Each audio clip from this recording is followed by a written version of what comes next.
सभी साथियों का एक बार फिर से स्वागत है आपके अपने यूट्यूब चैनल उत्कर्ष स्टडी पे। और दोस्तों, हमने आरएस प्री एग्ज़ाम 2023 की दृष्टि से बहुत ही महत्वपूर्ण, बहुत ही इंपॉर्टेंट एक धमाकेदार सीरीज़, जिसके अंतर्गत मैंने आपको राजस्थान करंट अफेयर्स, इसके अलावा नेशनल जो भी करंट अफेयर्स हैं और आपकी जो Indian history, Indian modern history, Rajasthan GK, science tech, economics, ये सारे जो विषय उनसे संबंधित रोज़ाना मैं क्वेश्चन आपको करवाता हूँ। तो दोस्तों, आज भी मैं आपको बहुत ही शानदार क्वेश्चन करवाने वाला हूं। तो देखिएगा दोस्तों, ये क्वेश्चन सीरीज आपके लिए बहुत ही महत्वपूर्ण होगी, क्योंकि इस क्वेश्चन सीरीज में मैं आपको व्याख्या सहित प्रश्नोत्तर करवाता हूं। तो दोस्तों देखिएगा पहला क्वेश्चन। लेकिन इससे पहले एक इम्पॉर्टेंट बात जो आप याद रखिएगा, क्योंकि दोस्तों जो हाल ही में G20 व्यापार और निवेश की जो मंत्री स्तरीय बैठक है चौथी, वो कहाँ पे होगी? तो जयपुर में शुरू होगी। ठीक है, ये बात आप याद रखिएगा। नेक्स्ट देखिएगा, पहला क्वेश्चन देखिएगा आज की इस क्लास का। दरोई वेटलैंड, जहां हाल ही में एक पक्षी सर्वेक्षण आयोजित किया गया था, किस राज्य में है? तो दोस्तों यहाँ पे याद रखिएगा, जो दरोई वेटलैंड है वो आपके गुजरात राज्य में है। और यहाँ पे याद रखिएगा, एक 2 दिवसीय पक्षी सर्वेक्षण आयोजित किया गया था। ठीक है, तो दरोई वेटलैंड आपको याद रखना है और ये बात इंपॉर्टेंट नहीं है। ठीक है, इसका राइट आंसर हो जाएगा ए नंबर ऑप्शन, गुजरात। नेक्स्ट देखिएगा, ये क्वेश्चन इंपॉर्टेंट है, क्योंकि जो भी हमारी विश्व स्तरीय संस्थाएं हैं जो कोई रिपोर्ट जारी करती है, वो हमसे पूछा जा सकता है कि कौन सी संस्था कौन सी रिपोर्ट जारी करती है। तो यहाँ पे दूसरा क्वेश्चन आप देखिएगा। ठीक है, दूसरा क्वेश्चन है कि कौन सी संस्था मीथेन ग्लोबल ट्रैकर रिपोर्ट जारी करती है?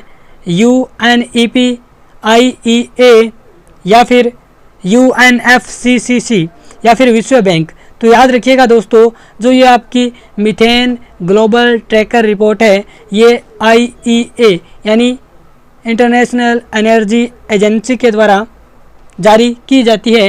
इंपॉर्टेंट बात याद रखिएगा। ठीक है, बी नंबर ऑप्शन हमारा यहाँ पे राइट हो जाएगा। मीथेन ग्लोबल ट्रैकर रिपोर्ट है, वो इंटरनेशनल एनर्जी एजेंसी के द्वारा जारी की जाती है। अब आपको बताना है कि जो हमारी इंटरनेशनल एनर्जी एजेंसी है, इसका हेडक्वार्टर कहाँ पे है? ठीक है, वो आप कमेंट बॉक्स में बताइएगा। तीसरे क्वेश्चन की ओर हम बढ़ते हैं। बहुत ही महत्वपूर्ण क्वेश्चन है, जो उपराष्ट्रपति है उनके निर्वाचन मंडल से संबंधित क्वेश्चन है। क्वेश्चन क्या है कि भारत के उपराष्ट्रपति का चुनाव निर्वाचन मंडल द्वारा किया जाता है, जिसमें शामिल कौन कौन होता है? आपके सामने 3 जो ऑप्शन आपको दिए गए हैं कि संसद के निर्वाचित सदस्य, संसद के मनोनीत सदस्य या फिर राज्य विधानमंडल या विधानसभाओं के निर्वाचित सदस्य। तो यहाँ पे हमें नीचे कूट दिए गए हैं, उनका हमें सही इस्तेमाल करते हुए सही उत्तर का चयन करना है। तो यहाँ पे हम बात करें भारत के उपराष्ट्रपति का जो चुनाव निर्वाचन मंडल है, उसमें कौन सम्मिलित होते हैं? तो याद रखिएगा, संसद के निर्वाचित सदस्य और संसद के मनोनीत सदस्य। ठीक है, यही भाग लेते हैं उपराष्ट्रपति के चुनाव में। और उपराष्ट्रपति का पद आप बताइएगा मुझे कि कौन से अनुच्छेद में है। और उपराष्ट्रपति आप सभी को पता है कि राज्यसभा का सभापति होता है पदेन, तो ये बात लिखी हुई है अनुच्छेद 64 में। ठीक है, और उपराष्ट्रपति का पद मैं आपको बता देता हूँ अनुच्छेद 63 में। अब देखिएगा, उपराष्ट्रपति के संबंध में संसद के निर्वाचित सदस्य और संसद के मनोनीत सदस्य दोनों ही सम्मिलित होते हैं। और जब हम बात करें उपराष्ट्रपति के चुनाव राष्ट्रपति के चुनाव में, तो संसद के निर्वाचित सदस्य ओनली और राज्य जो विधानसभाएं हैं या फिर जो भी केंद्र शासित प्रदेशों में विधानसभाएं, उनके जो भी निर्वाचित सदस्य हैं वो आपके इसमें भाग लेते हैं राष्ट्रपति के चुनाव में। याद रखिएगा। तो यहाँ पे हम बात कर लेते हैं कि हमारा उत्तर क्या होगा। तो यहाँ पे आप याद रखिएगा, उत्तर होगा संसद के निर्वाचित सदस्य और संसद के मनोनीत सदस्य, यानी 1 व 2, केवल 1 व 2 ही क्या है उपराष्ट्रपति के निर्वाचन मंडल में शामिल होते हैं या फिर भाग लेते हैं उपराष्ट्रपति के चुनाव में। ठीक है, नेक्स्ट क्वेश्चन देखिएगा। ये भी क्वेश्चन आपका इंडियन पॉलिटी से संबंधित है, इंपॉर्टेंट क्वेश्चन रहेगा। लोकसभा अध्यक्ष के बारे में आपसे पूछा गया है कि जो लोकसभा अध्यक्ष की शक्तियां हैं, उनसे संबंधित जो भी हमें कथन दिए गए हैं उन पे हमें विचार करना है। और दोस्तों मैं आपको बता दूं, आप ज़्यादा अनुच्छेद याद मत कीजिएगा, आप कॉन्सेप्ट को समझिएगा। जैसे लोकसभा अध्यक्ष हैं, वो क्या क्या उसके पास शक्तियाँ हैं, ठीक है, वो आप देखिएगा। यहाँ पे कथन हमें दिए गए हैं कि जो लोकसभा अध्यक्ष होता है वह चालू सत्र का सत्रावसान करता है। ठीक है, दूसरा कथन है कि राष्ट्रपति की सहमति के लिए भेजे जाने से पहले स्पीकर सभी विधेयकों को मंजूरी देता है। तीसरा कथन है कि जो लोकसभा अध्यक्ष होता है वो मंत्रिमंडल की नियुक्ति समिति और लोकसभा की नियुक्ति समिति का प्रमुख होता है। तो यहाँ पे हमें 3 कथन दिए गए हैं। तो हम पहला कथन देख लेते हैं कि जो लोकसभा अध्यक्ष है वो चालू सत्र का सत्रावसान करता है। तो आप याद रखिएगा ये कथन गलत है। जो चालू सत्र का सत्रावसान या फिर सत्राहूत, यानी सत्राहूत कौन करता है, सत्र बुलाता कौन है, सत्र को समाप्त कौन करता है, जिसे हम सत्रावसान बोलते हैं, वो दोनों ही कार्य राष्ट्रपति करता है। और राज्य में अगर हम बात करें राज्य विधानसभा में तो वो करता है राज्यपाल। ठीक है, याद रखिएगा। और बात करें कि जो स्तर है उसको स्थगित कौन करता है, तो लोकसभा अध्यक्ष। तो यहाँ पे ये सत्रावसान, तो सत्रावसान कौन करेगा, तो राष्ट्रपति। और राज्यों में कौन करेगा, राज्यपाल। ठीक है, इसी प्रकार आप राज्य से भी कनेक्ट कर सकते हैं। जैसे जो भी स्तर चल रहा है लोकसभा में, संसद का जो स्तर है उसको यानी स्थगित कौन करेगा, तो संसद में तो लोकसभा अध्यक्ष करेगा, जबकि राज्यों में अगर हम बात करें तो जो आपका विधानसभा अध्यक्ष है वो आपका विधानसभा में करेगा और लोकसभा में कौन करेगा, लोकसभा अध्यक्ष। ठीक है, तो पहला कथन गलत हो जाएगा। नेक्स्ट कथन हम देख लेते हैं कि राष्ट्रपति की सहमति के लिए भेजे जाने से पहले स्पीकर सभी विधेयकों को मंजूरी देता है। ये भी कथन गलत है। ये कथन आपको सत्य लग रहा होगा, लेकिन वास्तविकता ये है कि यह कथन गलत है। यानी राष्ट्रपति की सहमति के लिए भेजे जाने से पहले स्पीकर सभी विधेयकों को मंजूरी देता है, नहीं, क्योंकि विधेयक है वो राष्ट्रपति जो जो लोकसभा अध्यक्ष है वो रखवाता है। ठीक है, जैसे जो भी विधेयक संसद में आते हैं उनको जैसे पेश करवाता है, लेकिन यहाँ पे सहमति देकर सभी विधेयकों को मंजूरी नहीं देता है। ठीक है, मंजूरी देने का काम है राष्ट्रपति का है। ठीक है, अब देखिएगा तीसरा कथन, अध्यक्ष मंत्रिमंडल की नियुक्ति समिति और लोकसभा की नियुक्ति समिति का प्रमुख होता है। तो आप सभी को पता होगा कि जो मंत्रिमंडलीय की जो नियुक्ति समिति है उसका अध्यक्ष कौन होता है, पीएम। ठीक है, और लोकसभा की नियुक्ति समिति ऐसी कोई हमारे यहाँ समिति नहीं है, संविधान में कोई उल्लेख नहीं है, नई ऐसी समिति है। ठीक है, लोकसभा की नियुक्ति समिति नहीं है, जबकि हमारे यहाँ मंत्रिमंडल की नियुक्ति समिति है जिसका अध्यक्ष कौन होता है, पीएम। तो यहाँ पे लोकसभा अध्यक्ष नहीं होता है, ये भी कथन गलत हो जाएगा। क्वेश्चन क्या पूछा गया है कि उपयुक्त में से कितने कथन गलत हैं, तो हम कह सकते हैं कि सभी तीनों कथन ही गलत हैं। ठीक है, तो यहाँ पे नेक्स्ट क्वेश्चन देखिएगा, ये इंडियन इकोनॉमिक्स से संबंधित क्वेश्चन है, याद रखिएगा, इंपॉर्टेंट ये क्वेश्चन बन जाता है। निम्नलिखित में से कौन सा कथन बीज पूंजी का सबसे अच्छा वर्णन करता है, यानी बीज पूंजी है इसका मतलब क्या है।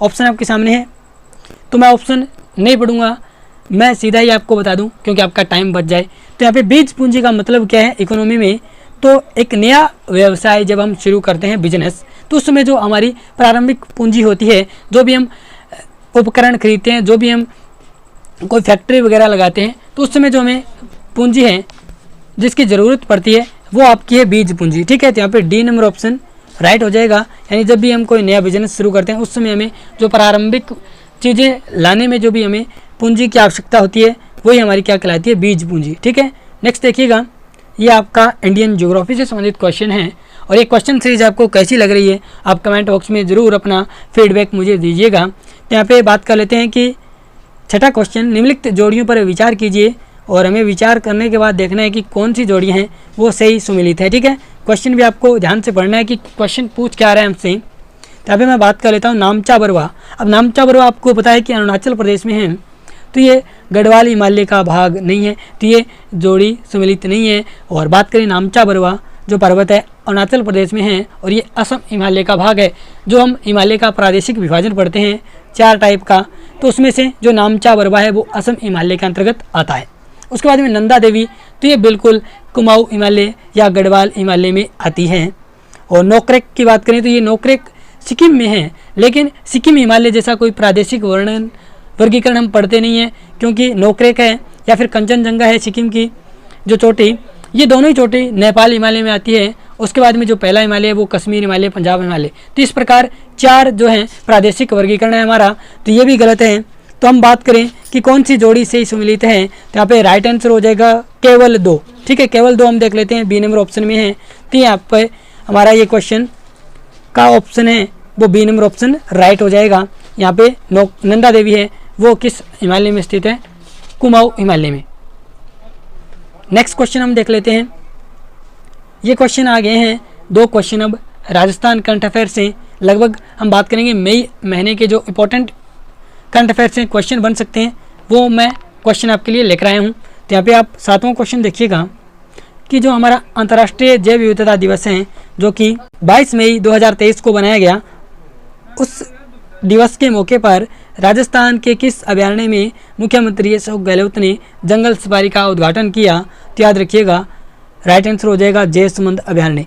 बी नंबर ऑप्शन जैसमंद अभयारण्य उदयपुर में है। यहाँ पे मुख्यमंत्री अशोक गहलोत ने क्या किया? जंगल सफारी का उद्घाटन किया। कब किया? तो जैव विविधता दिवस 22 मई 2023 को। और आपको एक क्वेश्चन मैं आपसे पूछ लेता हूँ कि जो हमारा जैव विविधता दिवस जो कि प्रतिवर्ष 22 मई को बनाया जाता है, इसकी अब की बार थीम क्या थी, ये आप कमेंट बॉक्स में बताइएगा।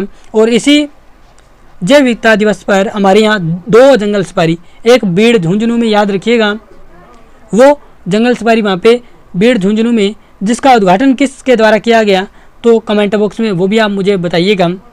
ठीक है, कुछ क्वेश्चन मैं आपके लिए भी लाता हूँ ताकि आप रिसर्च कर पाएँ। तो यहाँ पे नेक्स्ट क्वेश्चन देखिएगा, ये क्वेश्चन भी वेरी वेरी इंपॉर्टेंट है, स्टार मार्क कर लीजिएगा कि किस कार्यक्रम के तहत केंद्रीय एजेंसी जो नार्डेको है, राजस्थान आवासन मंडल के सहयोग से आगामी 2 वर्ष में राज्य के 20,000 निर्माण श्रमिकों को ऑन साइट कौशल प्रशिक्षण देगी। तो किस मिशन के तहत, किस कार्यक्रम के तहत? तो याद रखिएगा निपुण मिशन के तहत। अब इम्पोर्टेंट क्वेश्चन क्या है कि निपुण जो ये मिशन है, इसकी फुल फॉर्म क्या है निपुण की?